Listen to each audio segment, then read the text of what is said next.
Muy bien. Muchas gracias, señorita. Buenas noches con todos los participantes. En principio, debo de agradecer a la empresa de capacitaciones por la programación para el día de hoy en relación al tema de los sujetos del procedimiento administrativo.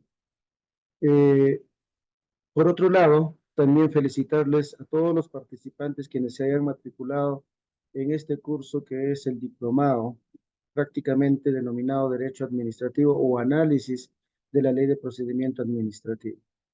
Lo importante de todo es que hay que, más allá de realizar un tema de interpretación normativa, en este caso de la Ley de Procedimiento Administrativo, es necesario saber interpretarlo. Pero para interpretar es necesario también tener insumos como los lenguajes jurídicos propiamente que corresponde a los procedimientos administrativos, de tal manera que con ello podamos nosotros dar, digamos, una buena aplicación, una buena ejecución de estos dispositivos normativos.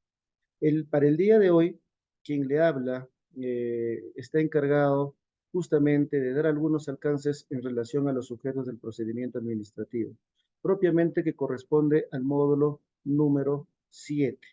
Como ustedes podrán ver en la primera hoja del PPT, hay una serie de imágenes que se pueden advertir y el cual en realidad permite a que ustedes pues puedan determinar cuándo estamos frente a un administrado y cuándo estamos frente a una administración pública.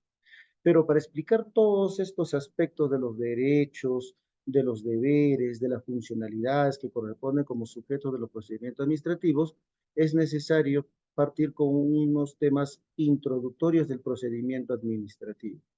Bien, voy a ser un tanto somero, no me voy a centrar mucho al tema de la historia, pero sí es necesario hacer algunos detalles o hincapié en relación a el contenido del dispositivo denominado Ley de Procedimiento Administrativo General número 27.444. Recordemos que allá por el año 2001 se puso en vigencia esta normatividad administrativa, ¿no? Es una norma, digamos, vértebra, una norma nuclear que en realidad permitirá la aplicación dentro del procedimiento administrativo correspondientes a todas las entidades de la administración pública. Pero recordemos también que a partir de esa fecha del año 2001, aquella norma definitivamente ha sufrido muchas modificatorias, ¿no? A lo largo de todos estos años. Ha sufrido muchas modificatorias, como es el caso allá por el año 2012, 2016, 2018, ha sufrido unas sendas modificatorias en relación a esta normatividad. Pero como quiera, que ha habido muchas modificatorias y eso dificulta a los operadores del derecho para poder aplicarlas correctamente con las normas vigentes a los casos determinados dentro de la administración pública, es por ello que ya el 4 de enero del año 2018 se publicó el Decreto Supremo 004-2018, IUS, en este caso Ministerio de Justicia. Se aprobó el texto único ordenado de la Ley de Procedimiento Administrativo General. ¿Cuál es el fin de haberse puesto en vigencia el texto único ordenado de esta ley? El fin es, o sea, no es otra cosa que agrupar, conglomerar todos esos dispositivos que han sido modificados. Entonces, este cuerpo normativo, que es el texto único ordenado de la Ley de Procedimiento Administrativo, va a permitir a que los operadores del derecho, a que los funcionarios y servidores de la administración pública puedan aplicar de una manera correcta las disposiciones contenidas en la Ley 27.444. Eso es de manera muy resumida en relación a la norma nuclear vigente. Pero por otro lado, también hay que tener en cuenta de que dentro de esta norma, que es la ley 27.444, existe el llamado procedimiento administrativo general, ¿no? El procedimiento administrativo general. Sin embargo, dentro del contenido de uno de los dispositivos de esta norma, se ha previsto también tratar de manera muy precisa lo que o de cómo se va a aplicar las normas dentro del procedimiento administrativo general y las disposiciones dentro de los procedimientos administrativos especiales. Entonces, esto traigo a colación por cuanto en algún momento el gobierno, en este caso el gobierno central, hizo algunas investigaciones a nivel nacional, estamos hablando del sistema normativo peruano, administrativo peruano, hizo una pequeña investigación y pudo determinar de que aquí en el Perú existen más de 4.000 procedimientos de naturaleza especial. Nosotros normalmente lo que conocemos es como procedimientos especiales la que existe, por ejemplo, las normas internas de la institución Indecopi, normas internas de la SUNAT, normas internas de COFOPRI, normas internas de registros públicos y así sucesivamente, ¿no? Pero existen en realidad más de 4.000 procedimientos especiales que tienen sus propias normatividades que las regulan.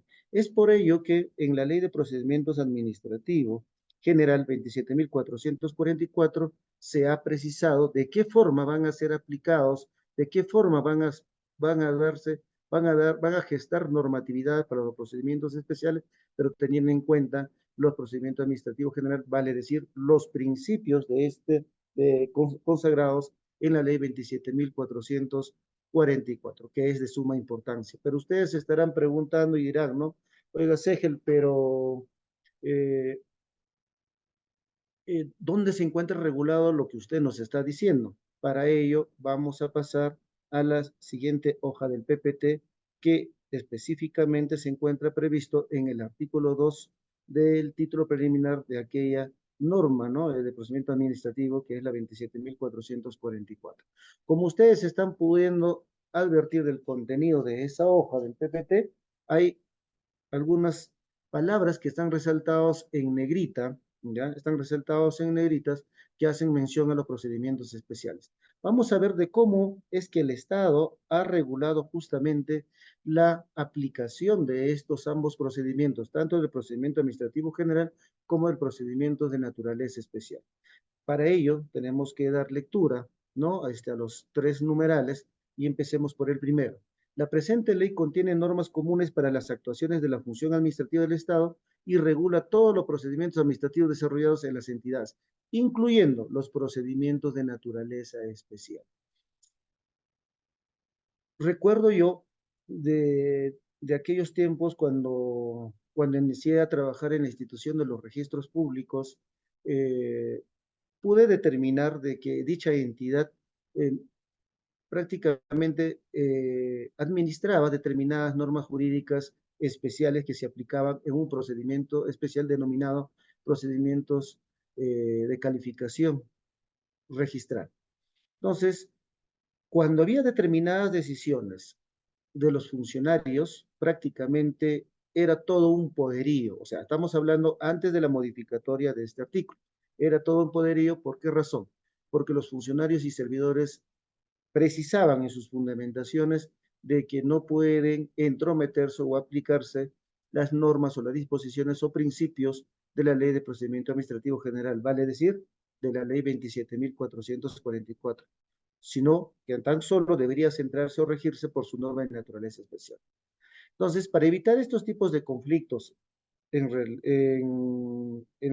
por la existencia de las disposiciones normativas existentes para los procedimientos de naturaleza especial y procedimiento de naturaleza general, por supuesto que el Estado ha realizado ciertas precisiones a través de las modificatorias que ustedes están pudiendo advertir del contenido de esta disposición.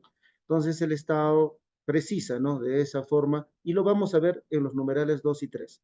Numeral 2. Las leyes que crean y regulan los procedimientos especiales no podrán imponer condiciones menos favorables a los administrados que las previstas en la presente ley. Vale decir, de que si hay determinada regulación que está centrado a un procedimiento de administrativo general, entendemos que también es de aplicación supletoria para los procedimientos de naturaleza especial. En otras palabras, los funcionarios y servidores hoy por hoy ya no pueden manifestar, como se dice, este poderío de aplicación de las disposiciones normativas de naturaleza especial, dejando de lado los principios o disposiciones de la Ley de Procedimiento Administrativo General. Entonces, estamos viendo de que en realidad el Estado ha dado orden, o sea, ha puesto una organización, ha dado un orden para la aplicación de las disposiciones, tanto para los procedimientos de naturaleza especial como para los procedimientos de naturaleza general. ¿Por qué traigo a precisión estos aspectos? Por cuanto en ambos procedimientos, o sea, en el procedimiento administrativo, tanto general como el especial, participan los llamados o denominados sujetos administrativos, ¿no? Que va a ser materia de explicación más adelante. Tercera cápite. Las autoridades administrativas, al reglamentar los procedimientos especiales, cumplirán con seguir los principios administrativos, así como los derechos y deberes de los sujetos del procedimiento establecidos en la presente ley. ¿Cómo se mastica este acápite? Mire, si dentro de la administración, dentro de determinada administración pública, los servidores y funcionarios, obviamente que aplican como, como primer punto de partida o la fundamentación que debe estar establecido dentro del acto administrativo, serán básicamente las disposiciones para ese procedimiento de naturaleza especial. Sin embargo, en este acápite se hace la precisión de que ese funcionario o servidor necesariamente aplicará dichas disposiciones de naturaleza especial siempre y cuando esté en concordancia, en consonancia con los principios previstos en la Ley de Procedimiento Administrativo General. Como ustedes han podido advertir, entonces, hoy por hoy ya no hay, digamos, ese, ese conflicto frecuente de lo que existe entre los procedimientos de naturaleza especial y el procedimiento de administrativo general, por cuanto el Estado, a través de esta modificatoria, ha desarrollado de que haya esa concordancia, ¿no? De que haya esa aplicación supletoria, ¿no? Entonces ya no es un tanto cerrado para los procedimientos de naturaleza especial. Y era necesario traer a colación ello por cuanto en la práctica se ha podido advertir determinados conflictos en relación a ese tema. Tercero, en relación a los principios administrativos previstos en esta ley 27.444. Seguramente en las sesiones anteriores ya han venido o se han realizado las explicaciones de cada uno de estos principios del procedimiento administrativo. Entonces, también debemos tener presente de que hoy por hoy nosotros ya estamos bajo el sistema del neoconstitucionalismo, bajo un Estado constitucional de derecho. ¿Qué implica ello? De que todas las normas jurídicas que están vigentes hoy por hoy están distribuidas, digamos, un cuerpo normativo está distribuido en dos partes.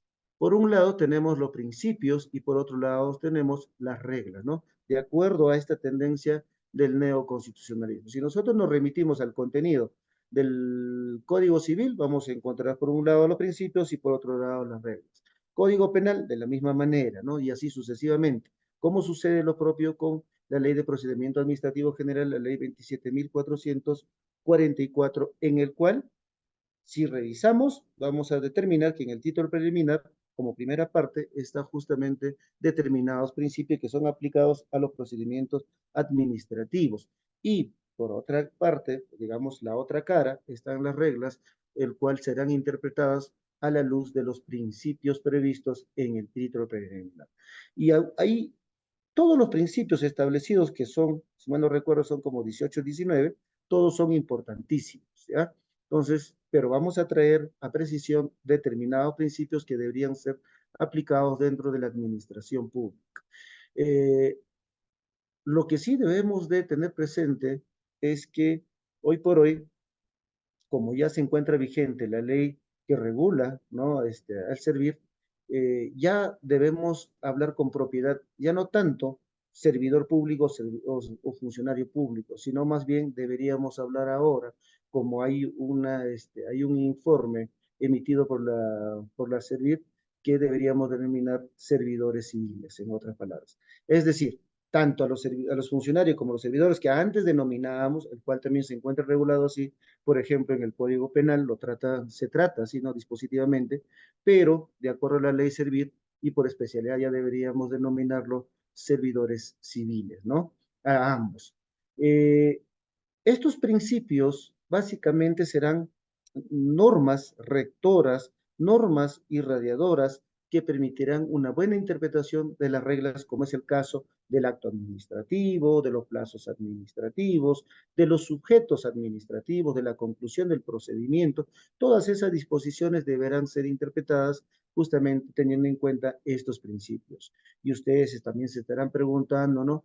¿Cuáles son aquellos principios? Como ya les decía, seguramente en la sesión anterior o en las sesiones anteriores quienes han desarrollado ya les han explicado, pero vamos a traer a colación determinados principios que deberían tenerse en cuenta tanto para los procedimientos administrativos general como para los procedimientos de naturaleza especial.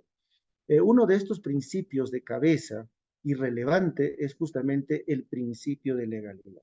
Los servidores civiles no deberían realizar sus funciones en contra justamente como se establece dentro del artículo 4 del título preliminar, no en el numeral 1, donde se establece que no deberían realizar en contra de la disposición constitucional y de las otras normas jurídicas vigentes.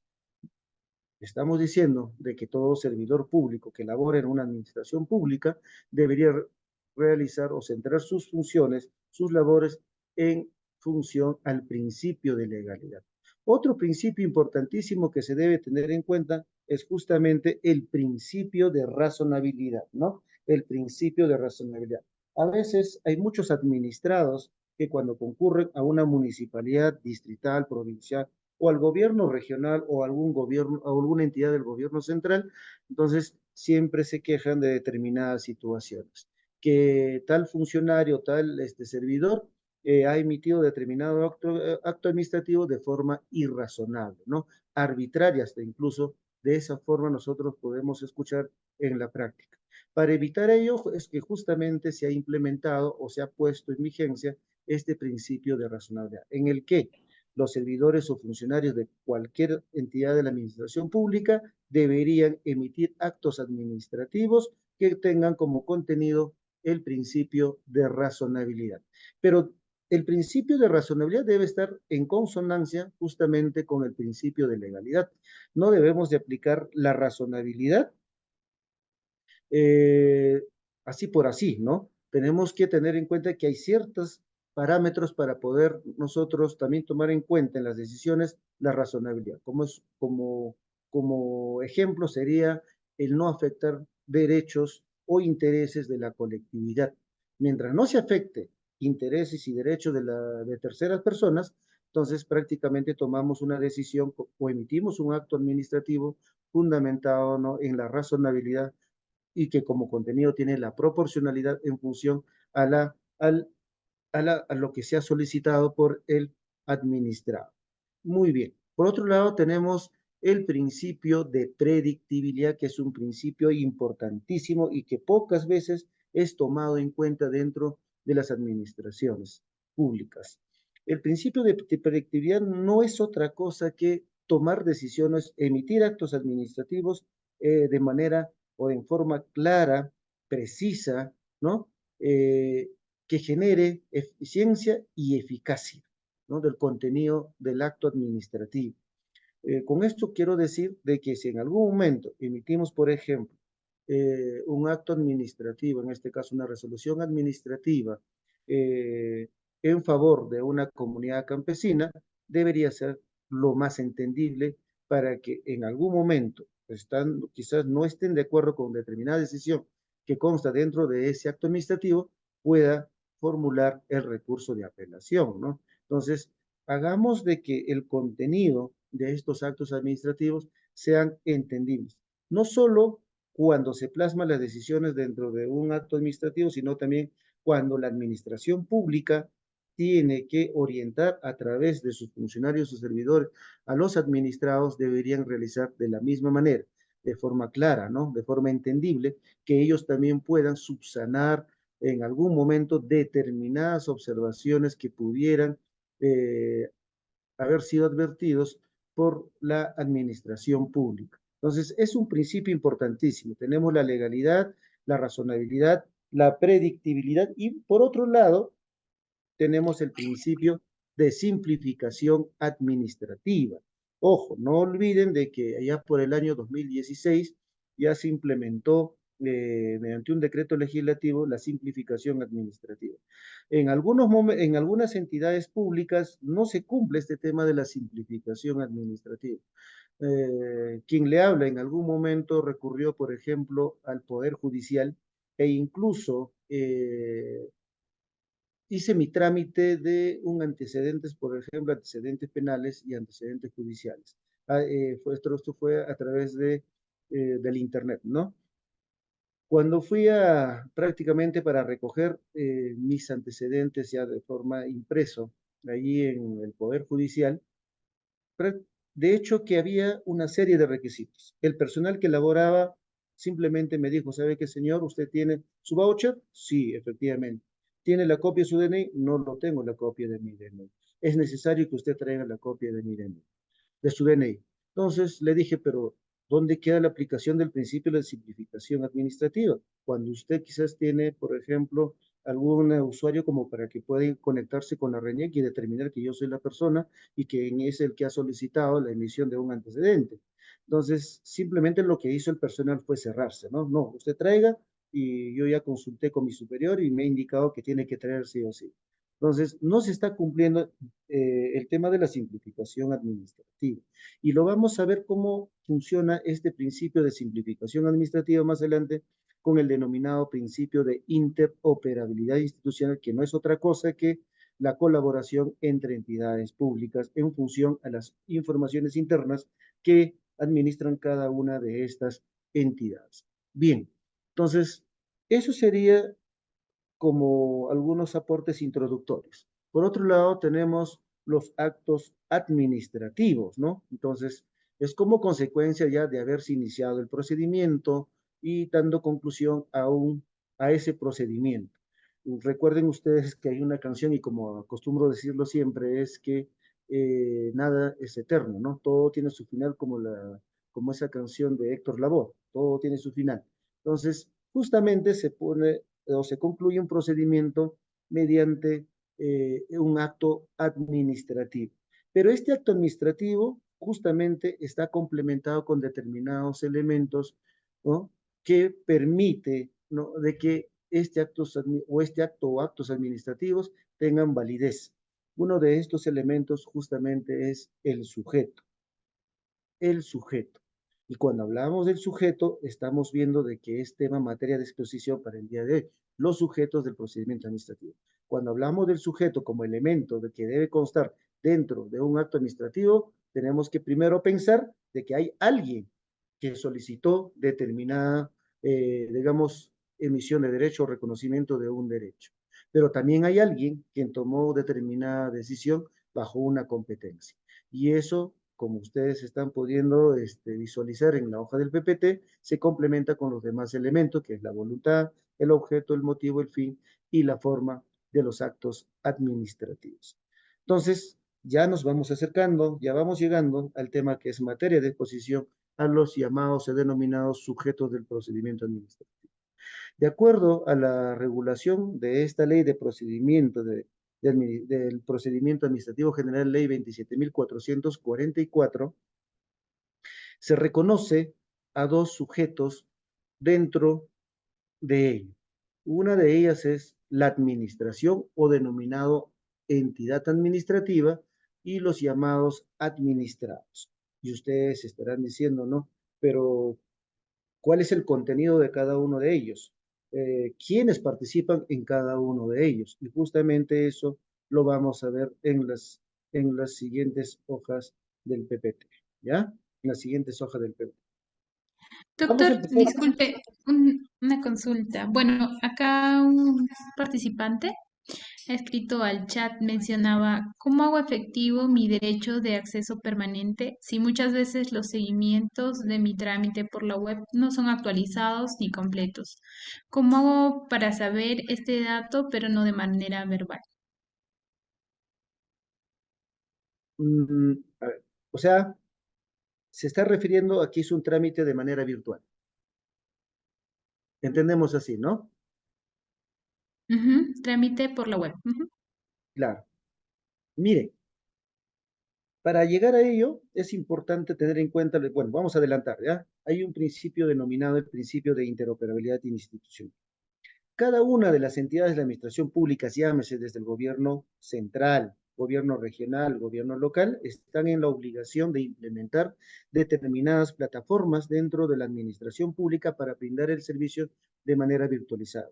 En algún momento quien le habla proyectó un artículo jurídico, un salto rotundo de la presentación de solicitudes físicas a uno virtualizado, ¿no? Entonces, pero para ello hay que tener en cuenta la ley del gobierno digital que se publicó allá en el año 2018 y que fue reglamentada al año siguiente. Dentro de ello se implementó el llamado o el denominado principio de interoperabilidad institucional. En lírica todo es bonito, todo es color de rosa, pero en la práctica sucede lo contrario. Antes de la pandemia, del año 2020, nosotros de la institución de los registros públicos ya teníamos muchas plataformas donde brindábamos los servicios públicos de manera virtualizada. A inicio de la implementación se generaban muchas dificultades técnicas y incluso había dificultades, vacíos normativos que nosotros hemos ido madurando e implementándolo para mejorar el servicio de manera virtualizada. De esa forma o con esa técnica debería darse también en las demás entidades de la administración pública. Pero ello, siendo realistas, no funciona muy bien o quizá no se está trabajando muy bien de manera coordinada, organizada dentro de las municipalidades, dentro del gobierno regional y en otras entidades, como yo le he podido advertir, por ejemplo, en el caso del Poder Judicial, ¿no? O sea, no se está haciendo monitoreo, no se está haciendo seguimiento. Seguramente el participante o la participante que ha consultado eh, en algún momento ha tenido alguna dificultad cuando ha realizado algún trámite de manera virtualizada. Y es normal, ¿no? Pero ya no sería normal pues que no se solucione. La idea es solucionarse, porque si se advierte determinados errores, y frente a ello nos incomodamos frente a la deficiencia de la prestación de servicios de manera virtualizada, entonces necesitamos, pues, tenemos determinados derechos. Por un lado, tendré que pedir alguna explicación de manera virtualizada, o por otro lado, presentando las quejas frente a esa, digamos, inoperabilidad de este servicio virtualizado. Va a depender mucho de la entidad. Ahora, si es que el administrado que solicitó de manera virtualizada no concurre, digamos, o no tiene medios o canales como para poder presentar alguna queja o, digamos, hacer seguimiento ya de manera expresa dentro de la forma virtual, entonces necesariamente tendrá que concurrir de manera presencial a dicha entidad. No hay otra forma. Pero nosotros, por ejemplo, aquí en la realidad de los registros públicos, lo que ha hecho es implementar determinados canales. A eso se llama canales de comunicación institucional.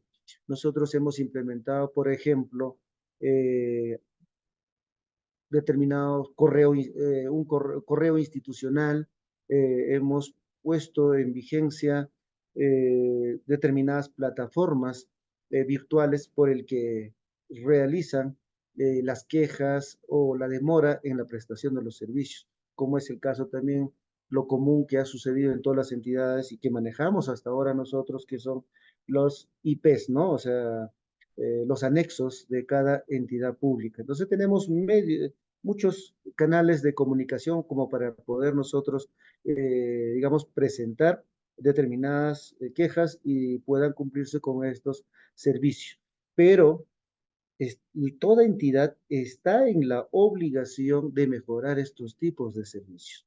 Ahora, si no se hace mejora de estos servicios, también es viable, por ejemplo, realizar una queja ante la institución que es el INDECOPI, y es lo propio, ¿no? Entonces, no vayan a pensar que solamente las entidades, bueno, las empresas privadas por ahí incumplen determinadas situaciones en la prestación de los servicios, sino también las entidades públicas, que es una deficiencia en la prestación de los servicios y que frente a ello pueden presentar sus quejas ante la institución que es Indecopi y, o por supuesto, Indecopi hará todo el seguimiento y frente a ello también hará las recomendaciones para que puedan mejorar esos servicios. Se entiende que desde que se puso en vigencia la ley de gobierno digital e incluso su reglamentación, ya las entidades están en la obligación. Entonces, lo que ha pasado es que del 2018 al 2020 era inoperativo prácticamente en las entidades de administración pública este tipo de servicios.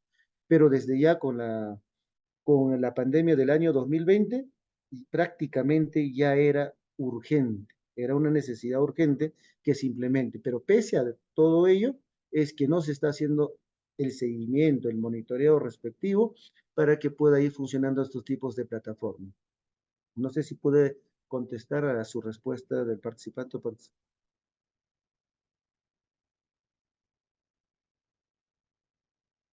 Bien, vamos a empezar con uno de los sujetos del procedimiento administrativo, que es la administración o la entidad administrativa, ¿ya?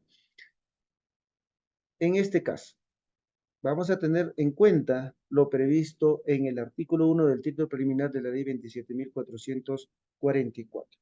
Si ustedes pueden advertir de esa disposición, vamos a llegar a la conclusión de que están clasificados todas esas entidades en tres estamentos: gobierno central, gobierno regional y gobiernos locales. Por supuesto que dentro del gobierno central hay determinadas entidades, ¿no? Que realizan funciones de manera autónoma y de forma descentralizada, pero todo se conglomera en estos tres estamentos del gobierno, ¿ya? Entonces, estamos hablando de que el Poder Judicial, Ministerio Público, las municipalidades, gobiernos regionales y otras entidades autónomas descentralizadas deberán de cumplir y ser sujetos del procedimiento administrativo, pero un sujeto que debe de atender en la prestación de determinados servicios, un sujeto que tiene potestad y autonomía para poder tomar determinadas decisiones. Entonces tenemos claro ejemplo, están ahí los ministerios, el Ministerio de Economía, como ustedes están viendo en una imagen, el Ministerio de Transporte, el Ministerio de Justicia, o algunas otras entidades descentralizadas como es la SUNAT, estamos con Registro Público mismo, estamos Indecopi, OFOPRI, direcciones regionales, etcétera, ¿no? Entonces, pero aquí lo importante es conocer que dentro de cada una de estas entidades de la administración pública van a existir determinados elementos para la funcionalidad de estas entidades. Como ustedes están viendo ahí, existen determinados elementos que obviamente también forman parte de la estructura de la gestión pública, ¿no? Por un lado está el tema del control, porque es un principio, no se vayan a olvidar. En la gama o en el catálogo de principios del artículo 4 del título preliminar de esta ley de procedimiento administrativo general, está previsto el control posterior y que en la práctica se da poco. Recuerden ustedes que ahí en la prensa televisiva, que es Panorama, creo, o Cuarto Poder, salió incluso de que había muchos profesores que ganaron concurso con determinadas presentaciones de certificaciones de diplomados, seminarios, digamos, falsificados, ¿no? Adulterados. Pero ¿eso por qué? Porque simplemente no se dio cumplimiento al control posterior. Así que en toda entidad de la administración pública, ¿no? Que, por ejemplo, por ahí hubo un proceso de selección de personal, hubo un proceso para la prestación de determinado servicio, necesariamente tiene que darse el control posterior, ¿ya? El control posterior. Entonces, es un principio. También toda entidad, así como en una familia, necesitamos que todos podamos satisfacer nuestras determinadas necesidades, en una entidad también se tiene que satisfacer ciertas necesidades y por lo tanto necesita una planificación, ¿no? Y contar con determinados recursos. Pero una planificación, ¿para qué? Para que haya una organización colectiva, una organización que vaya o redunde en beneficio de la sociedad y la prestación de los servicios. Por supuesto, como en toda entidad pública, siempre va a haber una dirección, ¿no? Hay alguien que va a tener que tomar la batuta de dirigir, de estar fiscalizando, de estar monitoreando, de estar controlando, de que se aplique correctamente las normas. Entonces, dentro de cada entidad de la administración pública van a existir funcionarios y servidores que van a cumplir determinadas funciones por, obviamente que esta puede ser por competencia, sea por área, sea por grado, ¿no? En este caso por jerarquía. Entonces va a depender mucho de cómo se dé esta función dentro de la entidad de la administración pública. Pero aquí lo importante sí es saber qué es la administración o qué viene a ser la entidad o una entidad administrativa. Ustedes están pudiendo advertir abajo en la parte inferior de la hoja del PPT, ¿no? En interrogante, ¿qué es, ¿no? Ese sujeto del procedimiento administrativo. No es otra cosa que el agente de las entidades que bajo cualquier régimen jurídico y ejerciendo potestades públicas conducen el inicio, la instrucción, la sustanciación, la resolución, la ejecución o que de otro modo participan en la gestión de los procedimientos administrativos. Con esto estamos queriendo decir de que la administración, por supuesto, pues tomará la batuta en la dirección de todo el procedimiento administrativo, ¿no? Desde el inicio hasta el final, hasta que se emita el acto administrativo, siempre y cuando también concluye, siempre y cuando concluirás si no se ha interpuesto ningún recurso impugnatorio. Bien, entonces, pero como entidad que es sujeto del procedimiento administrativo, un sujeto que es la administración, la que va a prestar un determinado servicio, la que va a dirigir todo el procedimiento, obviamente también lo realiza en base a una competencia, ¿ya? En base a una competencia. Entonces, esta competencia o llamado competencia es uno de los requisitos de validez del acto administrativo. Si, si revisamos el contenido del artículo 10, creo que de esta ley, vamos a poder visualizar de que la competencia es importantísima. Si por ahí solicita algún administrado el otorgamiento de la licencia de funcionamiento de un determinado centro comercial, de hecho, pues tendrá que ser emitido o autorizado por una autoridad competente, ¿no?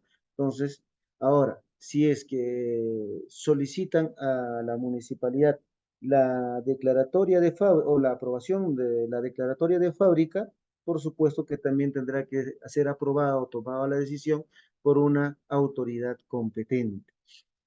Ahora, esta competencia, por supuesto, hay alguien que representa para esta competencia, como es el caso de la municipalidad, la cabeza de todo, que toma la decisión y quien es competente debería ser el alcalde distrital en un distrito, el alcalde provincial en un determinado distrito provincial, ¿no?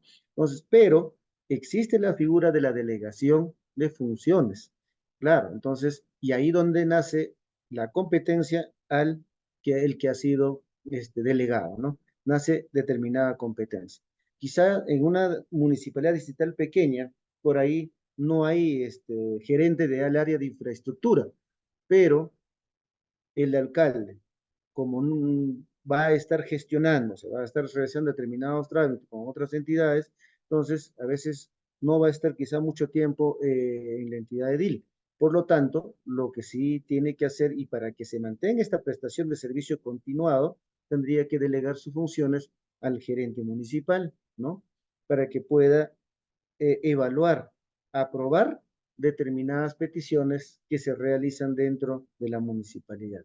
A eso debemos tener en cuenta como requisito de validez de un acto administrativo. Segundo, bueno, ejerce una autoridad pública o potestad, claro. El que el gerente o el alcalde o por ahí otro funcionario o un servidor tiene que ejercer justamente estas funciones con una autoridad, ¿no? Pero es una autoridad que forma parte de la administración pública. Por supuesto, el hecho de ser autoridad, que ya tiene obviamente reconocido, ya sea mediante resolución, mediante un voto o popular, necesariamente tiene que estar investido de una determinada potestad administrativa o potestad pública. Tercero, sus decisiones pueden ser unipersonal o mediante un órgano colegial. ¿A qué nos referimos con ello? Hay determinadas entidades de la administración pública, hay determinadas entidades de la administración pública que en primera instancia siempre la decisión lo tomará, digamos, una sola persona, en este caso un funcionario o un servidor, ¿no?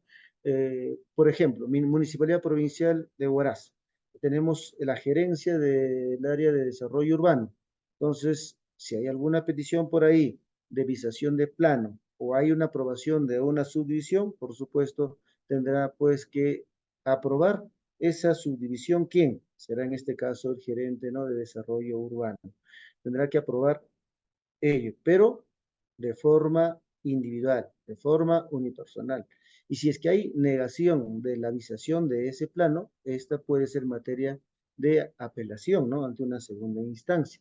En las municipalidades prácticamente no hay un órgano colegiado a diferencia de otras entidades de la administración pública, como es el caso de COFOPRI, que sí tiene una segunda instancia administrativa, un órgano colegiado que es un tribunal de COFOPRI. Si ustedes también revisan las normas de Indecopi, de igual manera también hay un tribunal de Indecopi. Registro Públicos también tiene su segunda instancia, que es el Tribunal Registral. La SUNAT, el Tribunal Fiscal. Y así sucesivamente, algunas entidades de la administración pública tienen una segunda instancia que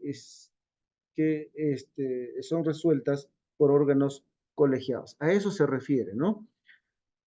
Sus decisiones tienen que ser de forma imparcial. Entonces, esto va mucho relacionado con el principio de legalidad.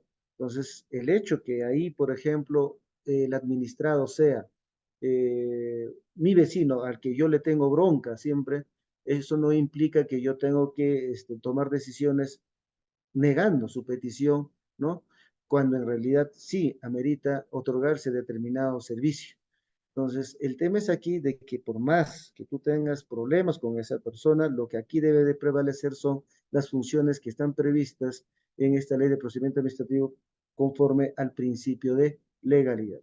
Sus decisiones deben de ser razonables, como ya lo hemos detallado, conforme al principio de razonabilidad. Pueden solicitar su abstención. Claro, si por ahí el administrador dice, no, yo le tengo bronca a ese pago, él me tiene bronca, va a tomar malas decisiones, hemos tenido bronca en algún momento, puedo solicitar de que se abstenga, ¿no?, en la toma de decisiones y pueda delegarse las funciones en otra autoridad. Entonces, incluso la persona por decoro, la autoridad puede solicitar apartarse, ¿no? Solicita, se abstiene de resolver determinadas solicitudes por cuanto no quiere que lo tomen, digamos, a mal, que sus decisiones puedan ser parcializadas en algún momento. Pero estos sujetos administrativos o de sujeto de procedimiento administrativo no solo existe en los procedimientos común, sino también existe en los procedimientos trilaterales, ¿ya? Entonces ustedes están viendo ahí en la imagen, por un lado está el reclamante, por otro lado está un reclamado, y por otro lado está el quien va a tener que conciliar, el quien va a tener que apaciguar, el quien va a tener que dar la mejor solución, que es una entidad administrativa. Y ustedes también se estarán preguntando, dirán, ¿pero qué entidad es ella? Como es el caso de los servicios de telefónica, ¿no? Entonces, estamos viendo de que por un lado está el usuario y por otro lado está la empresa a la que presta servicio y por otro lado hay una entidad que va a tener que resolver estos tipos de problemas que son parte del procedimiento trilateral. Bien, hasta ahí vemos que hay determinadas funcionalidades con lo que corresponde a la administración pública o a la entidad administrativa. Pero también tenemos al otro sujeto que son llamados o denominados los administrados. Y eso lo vamos a encontrar regulado a partir del artículo 61 de aquella norma jurídica procesal administrativa. Entonces, ¿qué establece en este primer artículo? Imaginen, bien, con tan solo esta disposición vamos a hacer toda una explicación en relación al tema de los administrados. La persona natural o jurídica, que cualquiera sea su calificación o situación procedimental, participe en el procedimiento administrativo. Cuando una entidad interviene en un procedimiento como administrado, se somete a las normas que lo disciplinan en igualdad de las facultades y deberes que los demás administrados. Aquí lo que nos importa es desentrañar cuándo estamos ante una persona natural y cuándo estamos ante una persona jurídica. Pregunta, ¿consideran ustedes que una entidad pública puede ser también o puede llegar a tener la calidad de administrado? La respuesta es sí. Y ahora lo vamos a ver, ¿ya? Entonces tenemos la persona natural o tenemos la persona jurídica. De una manera muy general, nos está dejando a los operadores jurídicos, por ahí a la sociedad en general, para poder interpretar el contenido de esa disposición, ¿no? A ver, acá. Primero vamos a partir, para interpretar el contenido de esa disposición, vamos a partir de que en el sistema jurídico, hablamos propiamente del derecho peruano, está regulado y de acuerdo al Código Civil existen los sujetos de derecho. Uno de los sujetos del derecho está considerado que es el concebido, ¿no? El concebido, eh, persona que aún no nace, como se dice. Luego tenemos la persona natural, tenemos la persona jurídica y tenemos las personas jurídicas no inscritas en registro público. En otras palabras, esta de aquí, las personas jurídicas son las formales inscritas en registros públicos y estas son las personas jurídicas no inscritas aún en registro público. Un ente no personificado, considerado así, que son los 4 sujetos de derecho regulados en el derecho peruano. Entonces, aquí vemos de que existen esa división de la persona natural y de la persona jurídica.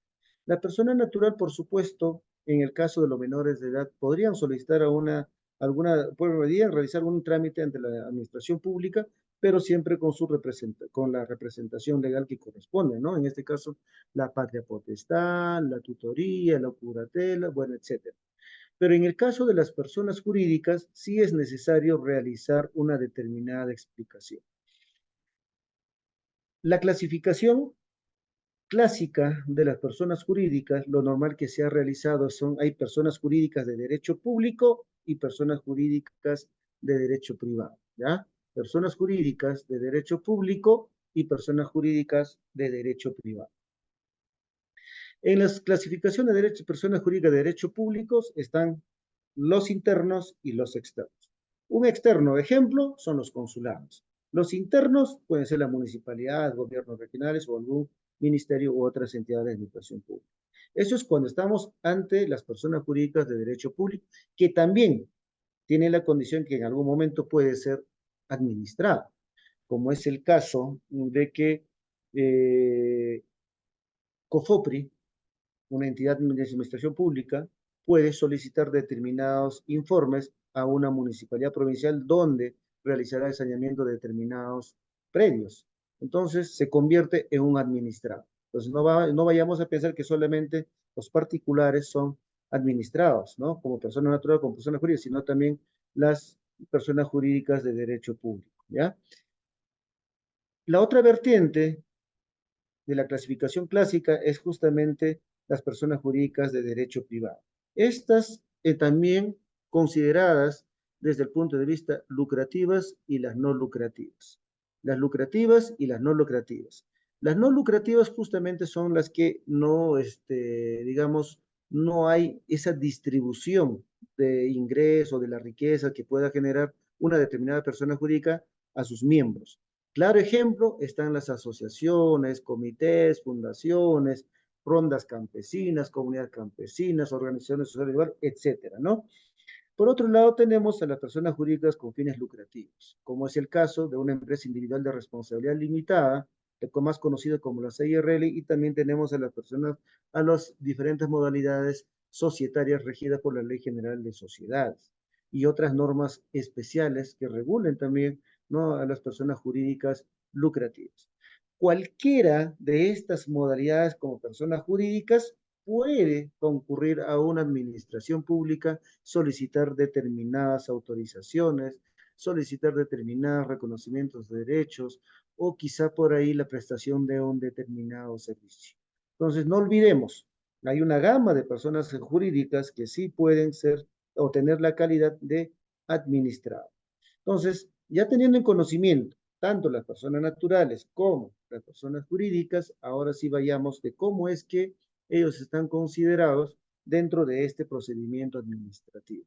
Por un lado, ya son partícipes, pero en calidad de administrados dentro de un determinado procedimiento administrativo. Por otro lado, también hay que reconocer de que estos administrados tienen determinados derechos y también deben de cumplir con ciertos deberes que se encuentran previstos en esta ley de procedimiento administrativo. Y también serán administrados determinada persona natural o persona jurídica que quizás no tienen, no son, digamos, eh, los necesitados directos que puedan ir a una administración pública, pero sí en algún momento pueden tomar determinados intereses legítimos, como es el caso de que a mí quizá ya me vendieron una propiedad, pero el que me vendió recién está gestionando ante la municipalidad la aprobación de la subdivisión o visación de su plano, ¿no? De esa propiedad. Entonces, yo como interesado, porque ya me vendió, puedo ir a presionar a que esto pues se pueda ser aprobado prontamente dentro de la municipalidad por el área determinada. Muy bien, estamos todavía en el tema de los administrados. Vayámonos ahora al artículo 63 de la Ley del Procedimiento Administrativo General, en relación a la capacidad procesal, pero de la vertiente de los administrados. Tienen capacidad procesal ante las entidades, las personas, estamos hablando de las naturales y de las jurídicas que gozan capacidad jurídica conforme a las leyes. Yo nunca he estado de acuerdo con esta precisión cuando se hace hincapié a las leyes. Hay que tener en cuenta de que estamos hablando de un sistema normativo y si hablamos de un sistema normativo, lo propio es que podemos nosotros denominarlo norma jurídica. Y dentro de las normas jurídicas están los decretos supremos, decretos leyes, las leyes, ¿no? Directivas, lineamientos, y yo creo que lo correcto es considerar directamente conforme a las normas jurídicas vigentes, ¿no? Entonces, creo que aquí es importante tener en cuenta ello, porque si hablamos de las leyes es algo restringido a una partecita de este cúmulo de las normas jurídicas. Entonces hay que tener en cuenta esta situación. Lo importante aquí es que haya la capacidad del que solicita determinado servicio.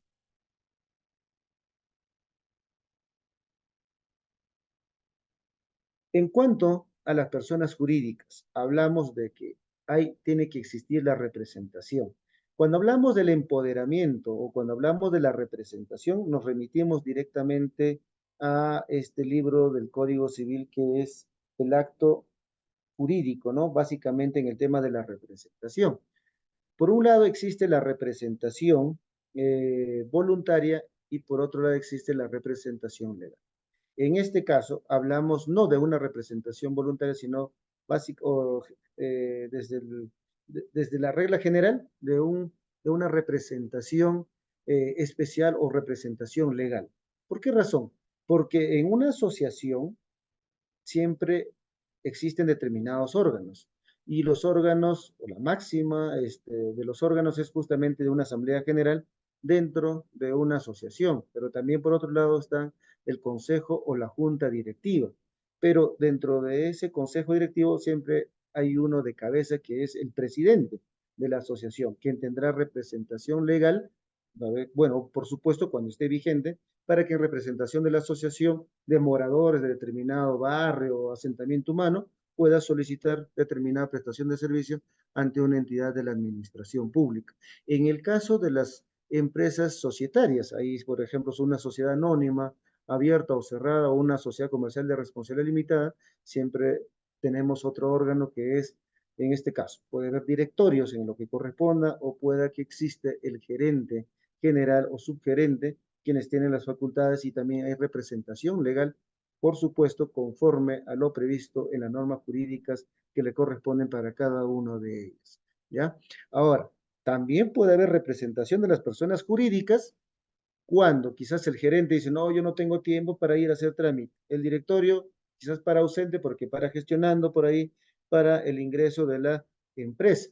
Entonces, para que ellos no estén haciendo el trámite, o sea, no estén, digamos, en ese afán de hacer el trámite, la Junta General, como órgano máximo de estas empresas, pueden tomar la decisión de otorgar un poder a determinado socio o a una tercera persona para que le represente a la empresa ante una entidad administrativa y pueda realizar ciertos actos, ¿no? En la prestación de los servicios.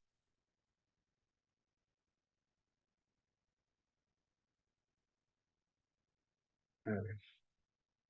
Doctor, acá había una consulta Sí, del señor Abel.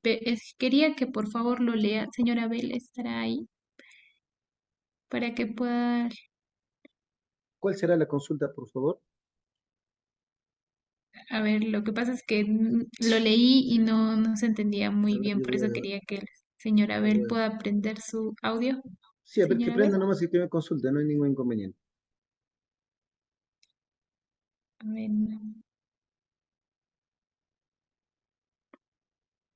a ver. Bueno, más o menos le voy a leer mejor la consulta Ujú. que estaba haciendo el señor Abel. Decía, ¿qué sucede que hasta la fecha una entidad no haya incluido un PS, supongo, procedimiento o algo, en su TUPA? Procedimiento es la autorización para el ejercicio del comercio ambulatorio que debo hacer como administrado y su ciudadano. Ah, ya.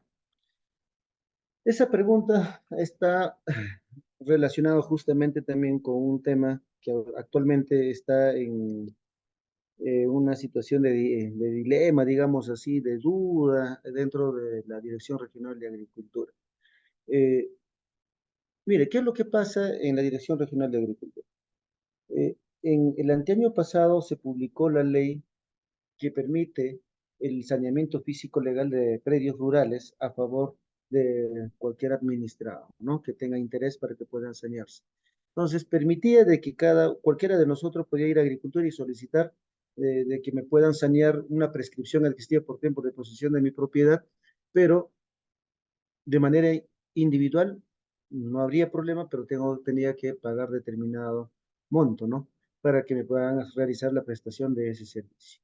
Entonces, ya había la norma vigente, había la ley vigente, estaba su reglamentación vigente, se entiende que toda norma jurídica desde el punto de vista constitucional debería ser aplicado desde el día siguiente, ¿no? Desde el momento que entre en vigencia.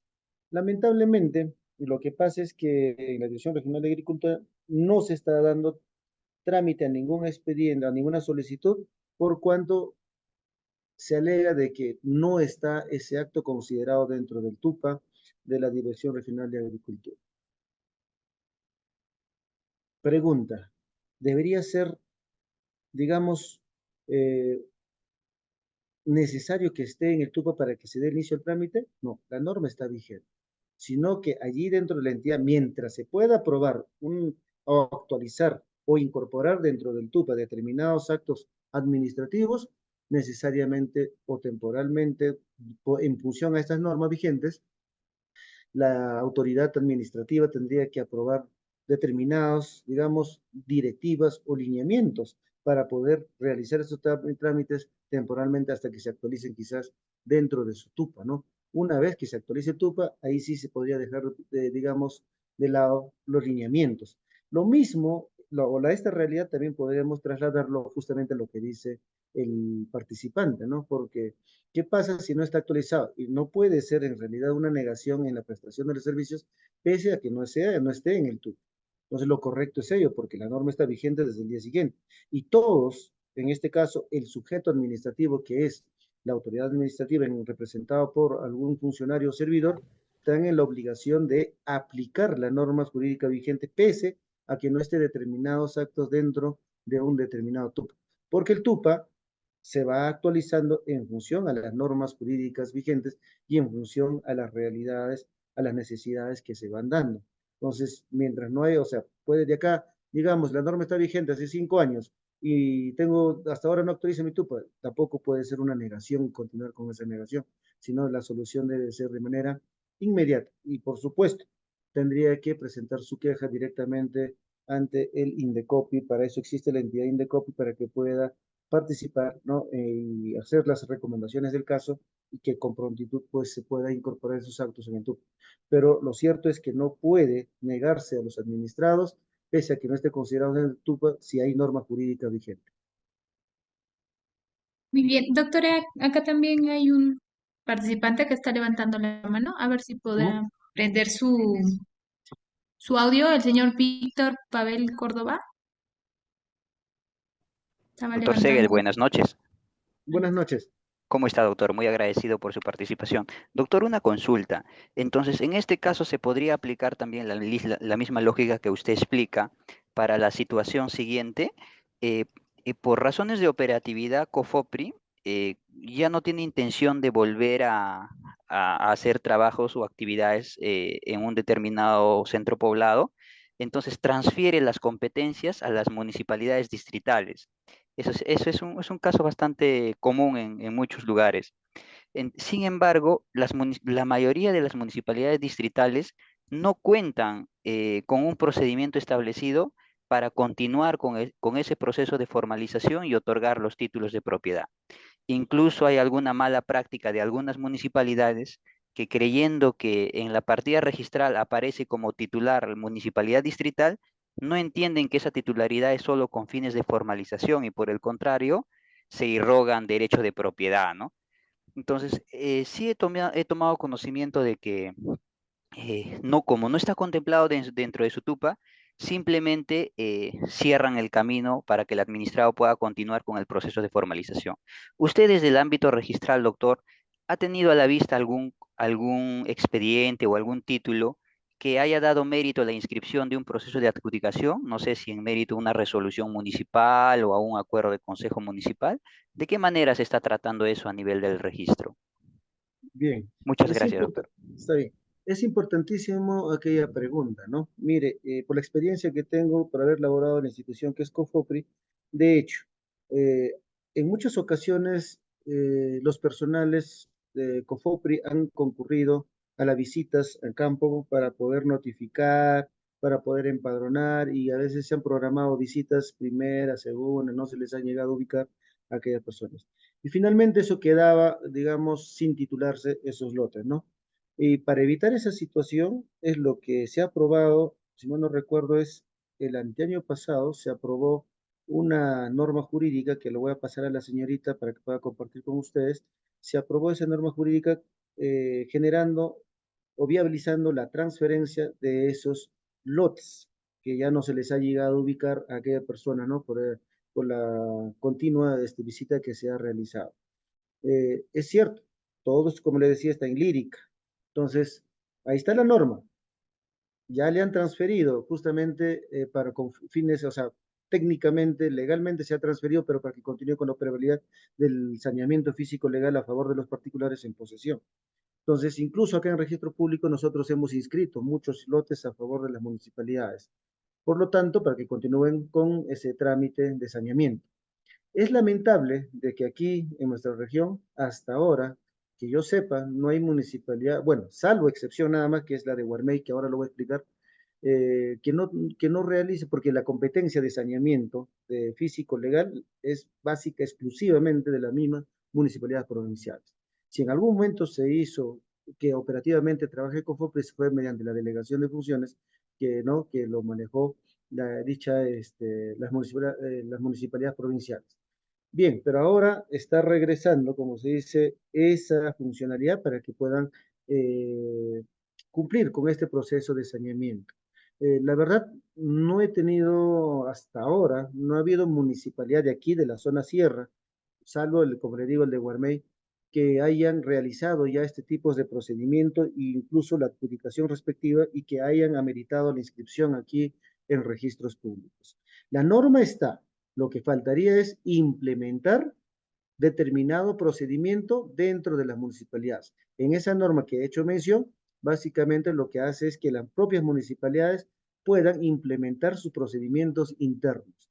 Por lo tanto, lo que debería hacer las municipalidades provinciales es pues hacer el término, ¿no? El TDR, ¿no? El término de referencia para la contratación de determinados profesionales y que se pueda realizar la implementación de un procedimiento, pero que sea un procedimiento simplificado, porque ya se pasó mucho tiempo en la institución COFOPRI y ahora que me hagan otro tiempo más en la institución de la municipalidad provincial, por supuesto que eso no está apoyando mucho con este principio de la simplificación administrativa. Aquí la idea es que se haga la contratación, se implemente un procedimiento conforme a esa norma y se pueda realizar el tema de la adjudicación a favor de los posesionarios de determinado periodo que se encuentran en esta municipalidad provincial. Como le decía, el único ejemplo que hay aquí en nuestra zona es la de la Municipalidad Provincial de Guarmey, que hemos inscrito muchos. La Municipalidad Provincial de Guarmey sí ya tiene un procedimiento consolidado. Ellos tienen incluso en su TUPA, tienen los actos que van a realizar, las publicaciones, la visita, notificaciones, bueno, etcétera, hasta el otorgamiento del título de adjudicación a favor de cada uno de los concesionarios.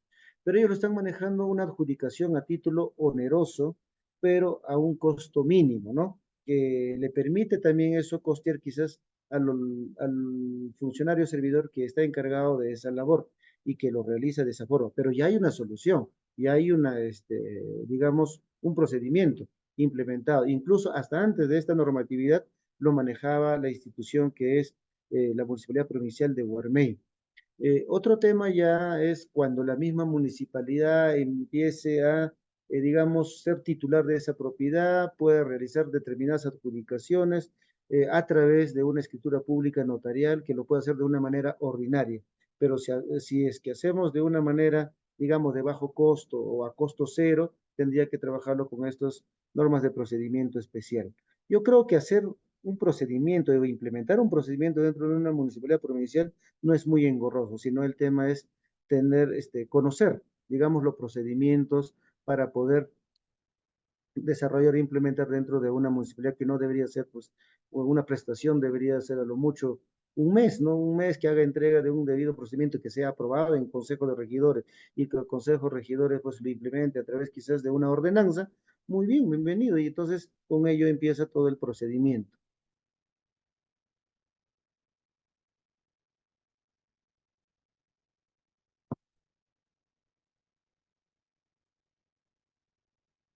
Bien, si hubiera otra consulta, Ya, por el momento no, creo que doctor podemos seguir avanzando. a ver, esto tenemos, a ver, acá tengo. Ya, como le decía en algún momento, los administrados tienen determinados derechos, ¿ya? Los administrados no solo tienen el deber, sino también tienen ciertos derechos, como es el caso que he traído a colación en este artículo, solo algunas, no todas, porque en realidad son una infinidad de derechos que existen. Primero, es el derecho de petición. Está previsto en la Constitución Política del año 1993 y por supuesto también dentro de esta ley de procedimiento administrativo general, ¿ya? Que tiene el derecho a la petición, sea como persona natural o como persona jurídica en las diversas modalidades al cual hemos hecho mención, ¿no? También tiene otro derecho, como es el caso, dice, de la procedencia en la atención del servicio público requerido, guardando riguroso orden de ingreso, ¿no? Entonces, claro, o sea, no puede haber pues esa prioridad, pero también hay casos en el que sí amerita, porque salimos de la regla general y nos vamos a una excepción. Yo, por la experiencia que tengo, a veces hay personas que dejan o realizan su trámite, se van a la provincia o quizás vuelven después de un mes o 15 días, pero hay personas que después han hecho trámite y están atrás de ese trámite, entonces a veces también nosotros tomamos, digamos, la batuta de apoyar pronto, a pesar que haya ingresado con posterioridad, pero también por recomendación que hacen el órgano de control interno, como le decía, a nosotros nos están auditando permanentemente. Y creo que lo propio es que se realice también en las demás entidades de la administración pública, ¿no? Para que esto, la prestación sea de manera más simplificada. Entonces, ustedes tienen ahí toda una gama de los derechos que he hecho mención, pero también tienen deberes que cumplir los administrados, ¿ya?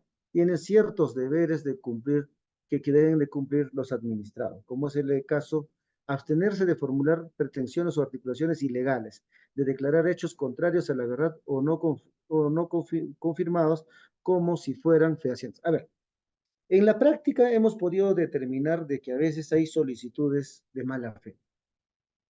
Alguien tiene su derecho, ¿ya? Y está realizando quizás una declaratoria de fábrica municipal, pero por ahí alguien dice, no, yo este pata ya me tiene cansado, le tengo bronca, nunca me deja dormir, hace bulla, es mi vecino, lo voy a molestar.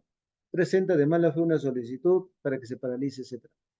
Y a veces no llega a continuar ese trámite justamente porque se está generando un tanto de conflicto internamente dentro de la municipalidad. Entonces, está prohibido de que ese administrado pueda actuar de tal manera. Frente a ello, de hecho, pues que hay determinadas responsabilidades desde el punto de vista penal, ¿no?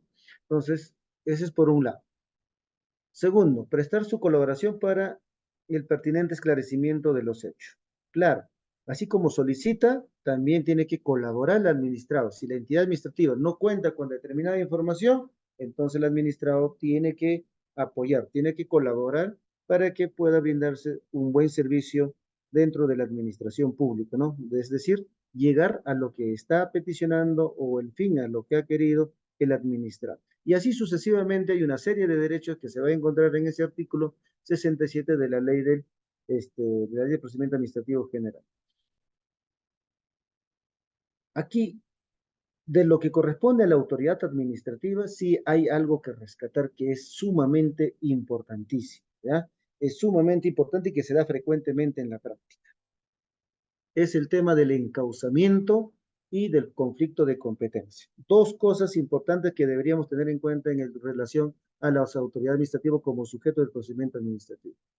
A ver, si por ahí hay un administrado que quizá no ha concluido el colegio, no tiene un estudio superior, a veces por el desconocimiento, inicia un trámite y lo presenta a un área que no le corresponde.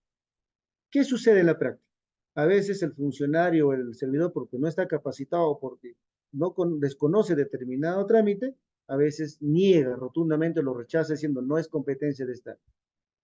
Uno, que no se está cumpliendo con el tema de la razonabilidad. Dos, no se está cumpliendo con el principio de colaboración de la entidad.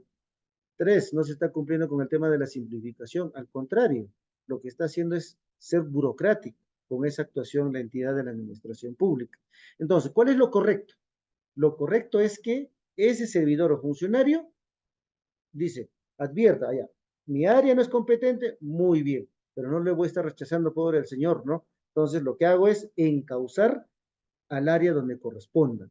Pero no lo puedo hacer directo, pues si yo tengo un jefe inmediato, que es la gerencia, entonces yo haré un informe, ¿no? Habiendo tenido esta vista de determinado trámite que no corresponde a este área, le pongo en conocimiento y le derivo los documentos para que usted designe al funcionario servidor del área competente. Fíjense, esa labor es de encauzamiento, estamos dando un tema de celeridad, el cumplimiento de esta simplificación administrativa. Y eso ha pasado justamente muchas veces en todas las entidades de la administración pública. No se olviden, porque, y eso ustedes dirán, pues, ¿dónde está regulado, Segel? ¿Dónde está regulado? Justamente lo tenemos en el artículo, a ver, 86 creo que es el artículo 86.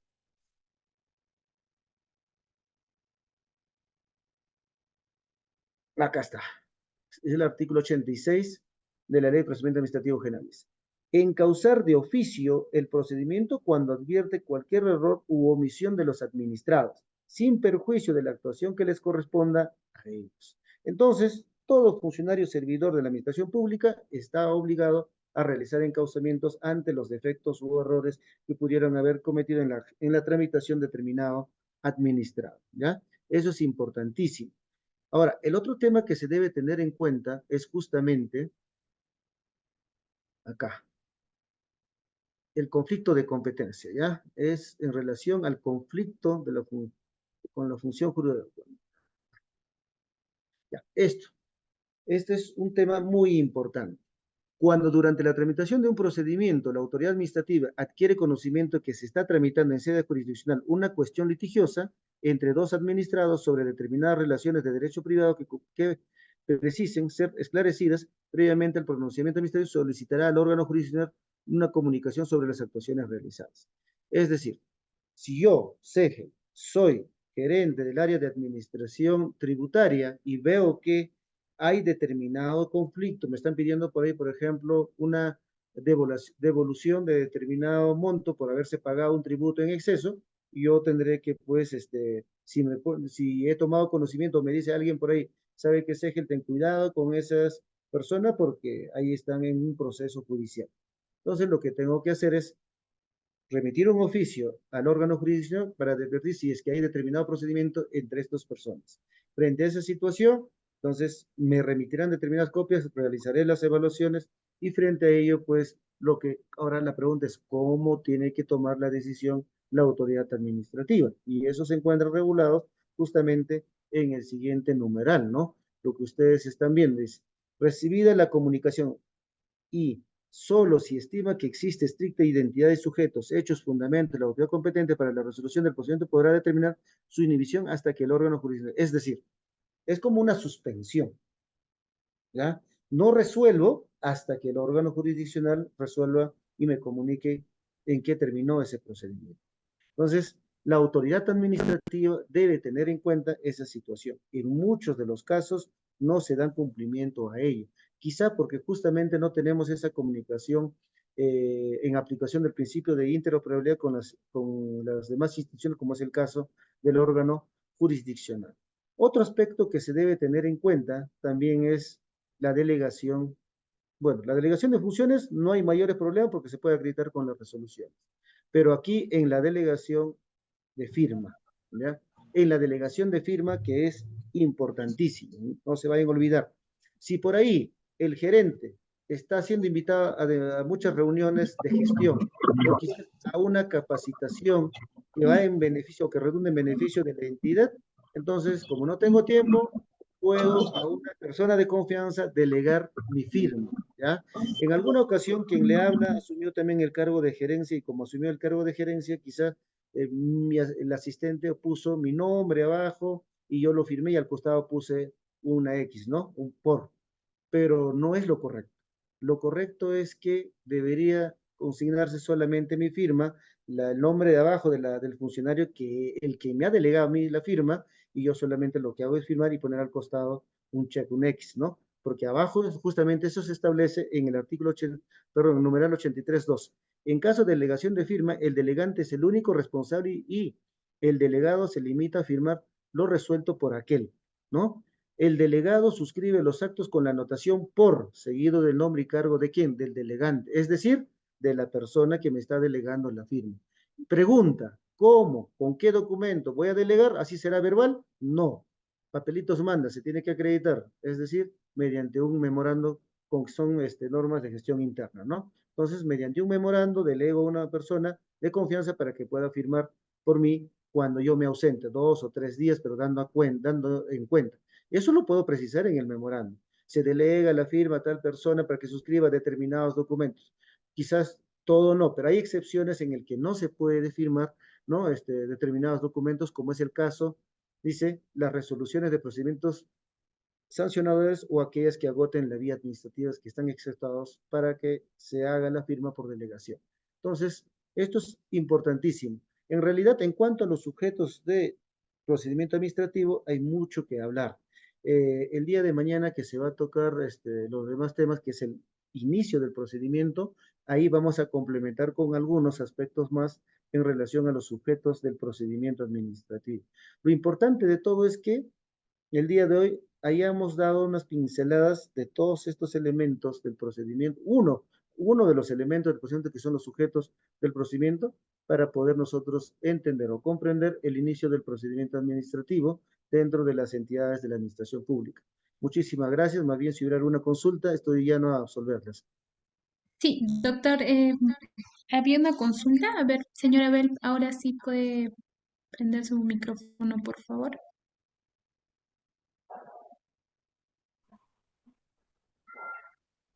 Señora Abel. ¿Aló? Sí, Sí, sí se le escucha, sí. Ya, ok. Yo solicité una solicitud de acceso a la información pública a una entidad. ya, Bueno, fue una solicitud que es genérica, ¿no? Para una el órgano me contestó, pero a ver, de explicarme que corría a la Secretaría Técnica, ¿no? Pero no me respondió en concreto que tengo esa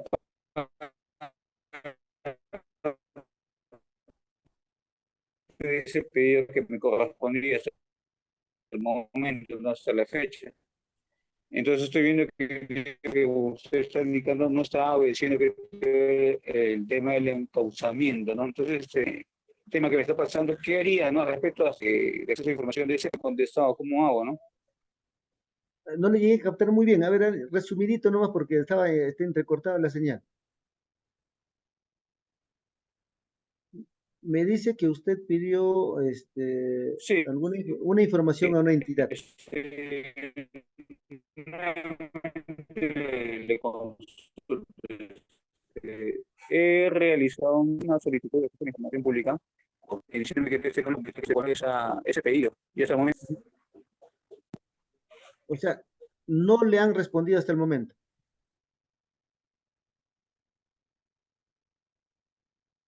Bien, no se le ha captado muy bien, pero vamos de una manera muy general. Toda persona responde natural, que esa pregunta porque no es el área. ah, ya, ya. Prácticamente no hizo el procedimiento de causar. Ah, el encauzamiento, no hizo el encauzamiento. Bien, mire, toda persona natural o jurídica tiene el derecho de solicitar información y así está previsto en la Constitución Política, ¿ya? Determinadas informaciones a una entidad de la administración pública. Pero también es cierto de que hay excepciones en el que no se le puede otorgar cuando esté previsto en una norma jurídica o cuando sea, bueno, en el caso que se vulneren determinados derechos, como es el caso de la intimidad personal y entre otras más. Hay determinadas excepciones. Pero si es que se presentó y la entidad me dice, ¿sabe qué? Esto yo no lo tengo, no es mi área competente. Lo correcto era que, bueno, estimado participante, usted, eh, bueno, tiene en realidad a que ellos puedan encauzar directamente al área que compete, ¿no? Para que le puedan emitir la información requerida o de lo contrario, pues, si ya le comunicaron, o ya le informaron de que este no es el área respectiva, ya le dieron una respuesta, usted, pues, lo que podría hacer también es de que se derive al área respectiva, pero con su respectiva queja para el funcionario servidor de la entidad administrativa, ¿no? O que se tome determinadas correcciones para que en el futuro no se pueda volver a repetir determinadas situaciones, porque es cierto, a veces desconocemos cuando llegamos a una administración pública, ¿no? Lo importante es conocer las normas internas y especiales, como le decía, de cada entidad. Como es el caso de una municipalidad provincial, primero, nuestra ley orgánica de municipalidades. Segundo, están las demás normas, ¿no? Área por área que el cual le corresponda, ¿no? Entonces aplicar dichas normatividades.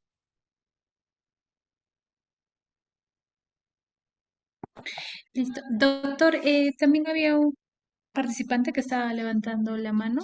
A ver, Señor sí, sí. Córdoba. A ver, por favor. Víctor Córdoba. Ah, ya está. Buenas noches, doctor.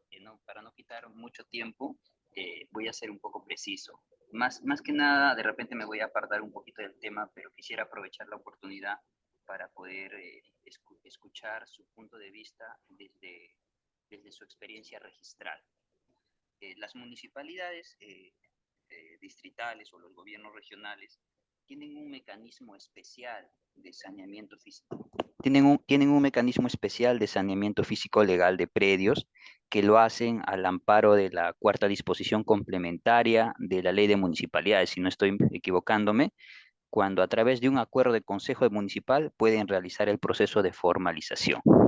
Entonces, en la práctica se ha dado que, por ejemplo, una comunidad campesina o nativa entrega una solicitud de donación a la municipalidad y ésta la acepta mediante un acto resolutivo y a su vez usa esta acta, ¿no? Y usa este instrumento para crear el título inscribible en el registro público. Entonces, mi pregunta ¿es título suficiente el acuerdo de consejo municipal para lograr la inscripción en el registro público o hay que regirnos por la formalidad establecida en el Código Civil que la donación se hace por escritura pública bajo sanción de nulidad? Y también complementariamente podríamos ir en la otra posición de que este documento, al ser recibido ante la institución pública, ante la entidad pública, también habría adquirido la calidad de fecha cierta y también sería válida el instrumento formalizador. Entonces hay una especie de dos caminos ahí que no se logra sostenerse válidamente y me gustaría conocer su experiencia profesional. Muchas gracias. Bien, sí. Mire, En realidad, en cuanto corresponde al saneamiento, primero, de los bienes del Estado, en este caso hablamos de los predios del Estado, hay muchas normatividades. Si nosotros queremos regirnos, lo podemos hacer bajo la norma común, ¿no? En este caso, el Código Civil. Al igual que nosotros, ¿puedo yo comprar? Sí, la municipalidad también lo puede hacer. ¿Me pueden donar? Igual lo pueden hacer a la municipalidad, pero hay ciertas reglas específicas que están previstas en sus normas especiales, como es el caso de la Ley Orgánica de Municipalidades, ¿no? Entonces, previamente, para disponer, por ejemplo, un predio de la municipalidad o para adquirir un predio de la municipalidad, tiene que haber acuerdo de consejo. Lo cierto es que no solo basta con el acuerdo del consejo, sino que esto debería generar un título de propiedad. Entonces, pero el título de propiedad en este caso se consolida si es un acto de donación a través de una escritura pública de donación. Pero estamos cuando hablamos de una norma, o sea, por el Código Civil, digamos, ¿no? Un trámite común que se pueda realizar. Allí más allá del acuerdo del Consejo de Regidores, también con la delegación de facultades al alcalde, quien tiene que suscribir, ¿no? Se le autoriza, se le otorga esas facultades para que suscriba en representación de la municipalidad el tema de las escrituras públicas. Para registros públicos no basta que se presente solo el acta o del Consejo de Regidores, sino también el título de propiedad, porque solamente es un documento complementario el acuerdo de Consejo de Regidores.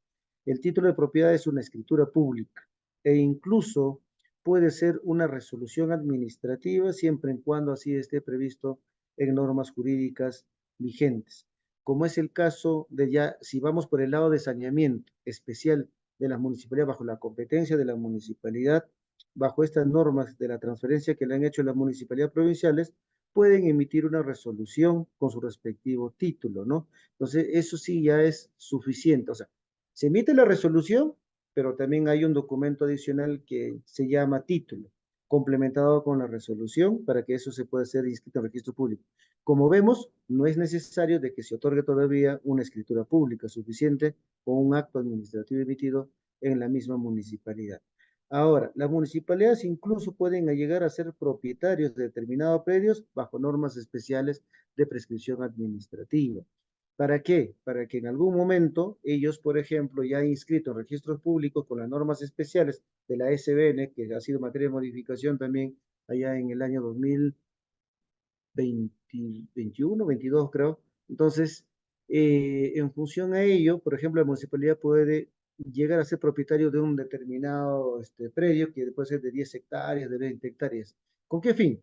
Con que la municipalidad posteriormente le pueda adjudicar a cada uno, obviamente aprobando en consejo de regidores, para que le pueda adjudicar a través de estos procedimientos de naturaleza especial o a través de un procedimiento común mediante las escrituras públicas, puede ser de adjudicación a título oneroso, a título gratuito, o mediante compra-venta que se le pueda otorgar, o mediante donación que pueda otorgar las municipalidades. Pero la regla general es que se cumplan ciertos requisitos especiales, como es el caso para la donación que usted decía, que necesariamente tiene que haber un título que es la escritura pública.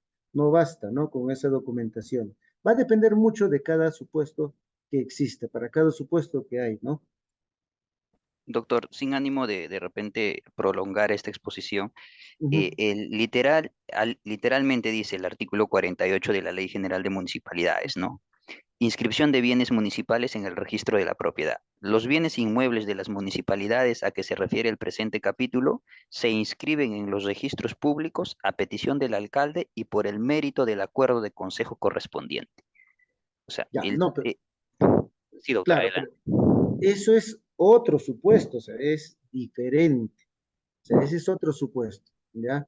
Estamos hablando, ojo, eh, a ver, digamos que a la municipalidad en algún momento se donó una determinada propiedad, ¿ya? Pero hay un título de donación. Y con ese título de donación no basta para que se inscriba en registros públicos. Ojo, allí necesariamente el registrador tiene que requerir el acuerdo de consejo. Es un documento complementario que permitirá recién la inscripción de los bienes de las municipalidades, ¿no? Entre los registros públicos. No es que yo, por ejemplo, ahorita Voy y digo, ¿sabes qué? Acá tenemos 10 bienes de la municipalidad, entonces aprueben por favor en consejo y llevamos al registro público para que se escriba. No, no es eso, sino que es cuando alguien te haya otorgado ya mediante un título y que hay validación o reconocimiento a través del Consejo de Regidores. Eso es una. Ahora, cuando se quiere sanear, por ejemplo, un determinado bien, puede ser con el acuerdo de consejo, y dicen, le dan facultades al alcalde para que pueda sanear mediante normas especiales de la SBN, que pueda a través de las publicaciones, anotaciones preventivas. Entonces, no es que permite directamente con solo el acuerdo del consejo y los documentos técnicos en el registro público, sino que son documentos complementarios a que existe primero otro título por medio. Y como le vuelvo a reiterar, puede haber una donación que alguien me haya dado, ¿no? Doctor, ¿y Sí. este acuerdo de asamblea comunal no sería el título? No, no, no. Eso estamos hablando de consejos regidores, ¿ah? El otro que usted me dice el 48. Claro, lo que hace referencia al 58 es que exista, ¿no? Bueno, usted hace referencia de que debería existir un título que acredite dicha condición, ¿no? Ujú. Pero este acto donde la comunidad campesina o nativa entrega o da en donación a favor de la municipalidad y haber ingresado este documento por mesa de partes y haber recibido por una entidad pública y visado o recibido por un funcionario, este documento no adquiere la calidad de instrumento o título. Uno, ¿cuál de ellos? ¿El acuerdo de de la comunidad? Correcto. No, no, no, no. Que, a ver, nosotros tenemos un principio en registro público llamado titulación auténtica. Se inscriben solo por regla general en mérito a documentos públicos, ¿ya? Y el documento, por ejemplo, de la escritura pública de donación es un documento público. El acuerdo de una comunidad campesina no es un documento público, es un documento privado.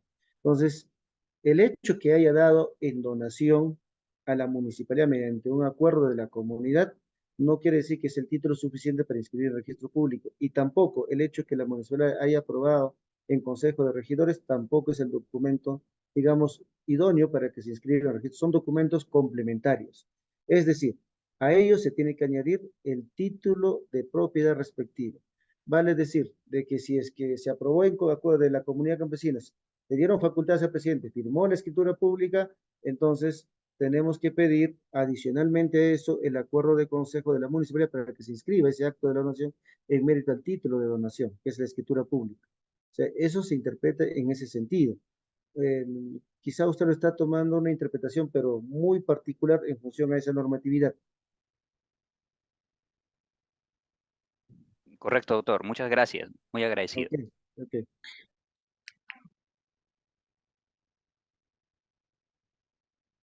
Muy bien. Si no hubiera ninguna Listo. consulta, mañana Eh, continuamos. ¿Sí? me parece que ya no hay consultas.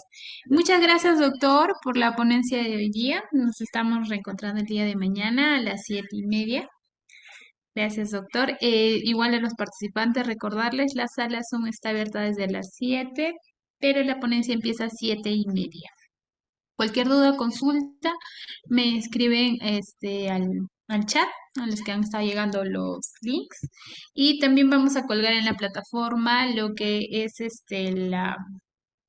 los materiales, ¿no? Lo que está acá proyectado, eso también va a colgarse en la plataforma y la clase también para los que están participando de manera asíncrona.